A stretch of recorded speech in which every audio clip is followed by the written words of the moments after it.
kada sempat ke majelis taklim, alasannya sibuk juga. Minimal ada dalam sehari itu baca Quran. Karena apa kata para ulama? Jadi orang jadi puji Allah bukan orang yang hari-harinya di masjid. Fa aina tadhhabun? Mau kemanakah kamu ini sebenarnya? Mungkin para pahlawan itu menangis ya kita tuh ya Allah. Bismillahirrahmanirrahim. Assalamualaikum warahmatullahi wabarakatuh. Hadirin hadirat dirahmati Allah, kata sibuk atau kesibukan itu acap kali atau sering kali dijadikan alasan atau dijadikan kambing hitam lagi. Nah, jadi jadikan kambing hitam. Kada sempat ke masjid, alasannya apa? Sibuk. Kada sempat salat berjamaah ke masjid, alasannya sibuk. Kada sempat mengaji Al-Quran, alasannya sibuk juga. Kada sempat bersilaturahmi baik dengan keluarga atau dengan tetangga atau dengan kawan lama, alasannya sibuk juga. Kada sempat ke majelis taklim, alasannya sibuk juga. Jadi ternyata kata sibuk ini kasihan juga sebenarnya. Jadi kan alasannya sibuk. Dan yang anehnya lagi, biasanya kesibukan itu berhubungan dengan hal-hal duniawi. Pernahlah Ustaz Sarli mendengar pada kawannya nih, Ustaz lagi mana pian? Lagi sibuk ya. Di mana? Lagi mengajar ya Allah. Bagus sebenarnya. Tapi pernah kita mendengar ada orang lagi di mana Ustaz Malik? Lagi sibuk. Lagi apa? Mengaji terus lagi. Atau lagi mana nih? Lagi sibuk Ustaz. Lagi apa? Lagi sholat 10 rakaat karena lagi. Atau lagi sibuk di mana pian? Lagi di majelis taklim jarang. Pasti sibuknya itu berusaha dengan hal-hal duniawi. Yang jadi pertanyaan, seberapa sibukkah kita? Kalau benar-benar sibuk, ada masalah. Mungkin kalau sekali 2 kali, ya kan, ada pernah ke masjid, mungkin dah masih wajar. Tapi kalau hari-hari sibuk, pada pernah ke masjid, nah itu patut dipertanyakan. Sesibuk apakah kita dengan Rasulullah? Sesibuk apakah kita dari para khalifah yang 4 itu? Sesibuk apakah kita dari Khalifah Umar bin Abdul Aziz? Dulu sampaikan, Rasul itu, bayangkan, pertama apa? Sebagai Rasul, ya Allah, beban tugas sidin itu luar biasa. Kedua lagi, sebagai Khalifah, nah bayangkan. Ketiga lagi apa ya? Sebagai Panglima Perang, nah bayangkan. Tapi belum baca dalam kitab Syama'il Muhammadiyah, Rasul itu kalau tertinggal sholat tahajud, nah, akibat mungkin keuyuhan, akibat mungkin alih benar bangun oleh faktor keuyuhan tadi, itu beliau akan ganti di siang harinya itu dengan 12 rakaat sholat, bahkan lebih. Bahkan ada yang mengatakan sampai 100 rakaat kalau beliau sempat membayangkan tiap hari. Bahkan dalam kitab itu disebutkan ada sahabat yang menyampaikan, bertanya, wahai Rasulullah, kenapa engkau melaksanakan sholat tahajud ini nah sampai bengkak-bengkak batis nih, sampai pecah-pecah? Kata Rasulullah, tidak boleh aku bersyukur. Padahal Rasul ini sudah dijamin apa? Dijamin masuk surga. Pasti masuk surga, sudah diampuni dosa-dosanya. Pasti masuk surga. Tapi beliau ibadahnya luar biasa. Umar bin Abdul Aziz, khalifah yang terkenal dengan keamanahannya, sifat-sifat khalifah yang sangat takut kepada Allah. Bahkan dalam sejarah beliau pernah dalam sebuah kamar istana beliau lagi mengerjakan tugas, ada lampu templok hidup, ada anaknya mengetuk pengen masuk. Beliau tanya dulu, ada urusan apa? Urusan negara apa urusan pribadi? Kata anaknya dari luar tadi, urusan pribadi wahai ayahanda. Dimatii beliau lampunya. Anaknya bertanya, kenapa lu masuk lampu dimatii? Apa jawaban Khalifah Umar bin Abdul Aziz? Ini lampu dibiayai oleh negara. Jadi yang ikan pandar ini masalah pribadi. Bagaimana nanti pertanggungjawaban aku pada Allah? Luar biasa kan? Takutnya Khalifah pemimpin dulu itu sampai urusan lampu templok minyak itu jadi urusan. Kalau kita kan mobil dinas dibawa, ya Allah, tahu kemana lah, mau jalanan sore-sore sampai malam, ya bawa ke kasongan. Makanya Khalifah Umar bin Abdul Aziz di sela-sela kesibukannya itu tidak pernah lepas dari membaca Al-Quran. Bayangkan. Jadi Bapak Ibu dirahmati Allah, membaca Quran itu kadang mesti harus 10 juz sehari, kadang mesti 1 ayat pun boleh dibaca. Yasin, sadaqallahul adzim. Tak apa. Amma yatasaalun. Sudah, kalau sibuk juga. Saking sibuknya nih, sempat kayaknya baca Al-Quran. Minimal ada dalam sehari itu baca Quran. Karena apa kata para ulama? Quran itu diturunkan untuk dibaca, dipelajari, dihayati, ditadaburi, diamalkan, bukan untuk disimpan. Nukar Quran banyak-banyak, bagus disimpan aja. Tiap hari dibaca minimal 1 ayat. Yang ada hafalannya sampai dihafal. Amma yatasaalun anin naba'il azim alladzi hum fihi mukhtalifun. Sambil bermotor, yang anak-anak TPM lah motor. Lagi yang hafalan-hafalan nih. Harus itu caranya tadabbur. Makanya lu sampaikan tadabbur itu bukan berarti kita tidak, artinya itu tidak hanya menghayati arti, tapi tidak mengulang-ulang. Asal jangan di WC, ya oh jangan. Anak guring sampai atul baca. Jangan amma yatasaalun. 5 ayat cukup. Ada mesti kita harus 1 juz, 2 juz, tapi ada tiap harinya.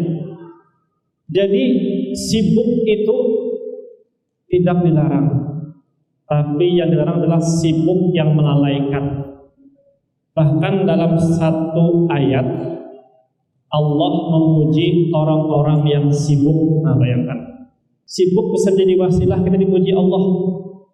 Dalam surah An-Nur ayat 37 Allah berfirman, Ar-rijalun la tulhihim tijaratun wala bai'un an dzikrillahi wa iqamis shalah wa ita'iz zakah wa yakhafu yawman tataqallabu fihi al-qulub wal absar. Allah memuji seorang laki-laki yang tidak lalai karena perniagaannya ataupun tidak lalai karena dagangannya, bayun gitu kan. Karena lelaki tersebut selalu ingat dengan Allah, mendirikan sholat, menunaikan zakat. Itu ternyata ada orang-orang yang sibuk tapi dipuji Allah. Siapa itu? Orang yang sibuk dengan urusan dunianya, begawi, berdagang, jadi PNS, jadi dosen, jadi guru, jadi tukang bakso, jadi tukang pentol, apalagi jadi tukang mie ayam, terlarang. Tapi orang tersebut ketika azan sudah terdengar, dia akan meninggalkan pekerjaannya dan mendatangi azan tersebut. Orang tersebut sebut apa? Orang-orang yang dipuji oleh Allah.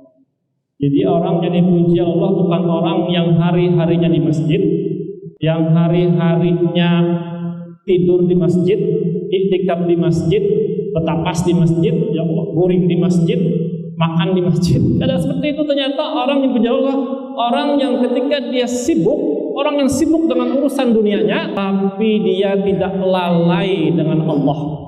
Ayat ini serupa dengan ya ayyuhalladzina amanu la tulhikum wa amwalukum an dzikrillahi wa may yaf'al dzalika fa ulaika humul khasirun. Ya wahai orang yang beriman, kata Allah, janganlah hartamu, anak-anakmu melalaikan kamu dari ingat Allah. Barang siapa yang melakukan hal tersebut, sesungguhnya dia orang-orang yang merugi. Jadi ternyata Allah tidak melarang kita sibuk, bahkan Allah memuji orang yang sibuk dengan urusan dunianya, tapi dia tidak lalai dengan mengingat Allah. Bahkan Allah sambung lagi balasan untuk orang-orang tersebut. Apa kata Allah? Liyajziyahumullahu ahsana ma amilu wa yazidahum min fadlihi wallahu yarzuqu man yasha' bighairi hisab. Bahwa orang-orang yang mengerjakan hal yang demikian akan Allah beri dengan rezeki yang tanpa batas. Nah, bayangkan, orang-orang yang sibuk dengan urusan dunianya tapi tidak lalai dengan dari mengingat Allah, akan Allah beri dengan balasan rezeki tanpa batas. Jadi kalau ngomong rezeki itu bukan hanya masalah duit, Bapak Ibu lah. Kesehatan itu rezeki. Keluarga yang sakinah, mawaddah, warahmah itu rezeki. Anak yang sehat, soleh, solehah itu rezeki. Bukan hanya masalah duit. Hidup damai, tentram, sejahtera itu rezeki. Intinya jangan sampai kita seperti apa yang disebutkan Allah dalam surat At-Takfir juga. Kalau kita ini kadang lalai, ya kan, yang kesibukan kita, Allah tegur kita, Allah tanya, fa'aina tadhhabun, mau kemanakah kamu ini sebenarnya? Jadi intinya silahkan sibuk dengan urusan dunia, tapi jangan lalai dari mengingat Allah. Sekali-kali kita ke masjid, ikut majelis taklim, sekali-kali syukur-syukur bisa tiap hari, gitu kan. Salatlah di masjid, jangan lalai mengingat Allah. Besok momen 17 Agustus, nah itu termasuk momen kita mensyukuri nikmat Allah dengan apa? Dengan sering-sering ke masjid, sering-sering membaca Quran, menambah ketakwaan kita, karena itu bentuk syukur kita. Karena sesungguhnya nikmat agung setelah iman itu adalah aman. Orang beriman tapi kadang aman, kira-kira nyaman lah, nyaman. Tapi ketika orang beriman dia juga aman, keadaannya aman, negaranya aman, rumahnya aman, tempat tinggalnya aman. Itulah nikmat yang luar biasa selain nikmat iman tadi. Apalagi momen 17 Agustus, mari kita isi dengan meningkatkan ketakwaan pada Allah. Inna akramakum indallahi atqakum. Karena sungguhnya momen inilah sebenarnya momen perlombaan untuk kita. Jadi lombanya bukan hanya lomba tarik tambang, lomba makan kerupuk, ya, lomba tarik karung, lomba mengisi kelereng. Tapi momen yang lebih penting adalah bagaimana kita di momen 17 Agustus ini bisa meningkatkan ketakwaan kita kepada Allah.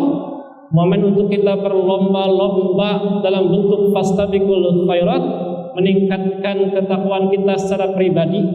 Apalagi ini momen kita melanjutkan estafet para pahlawan kita dahulu.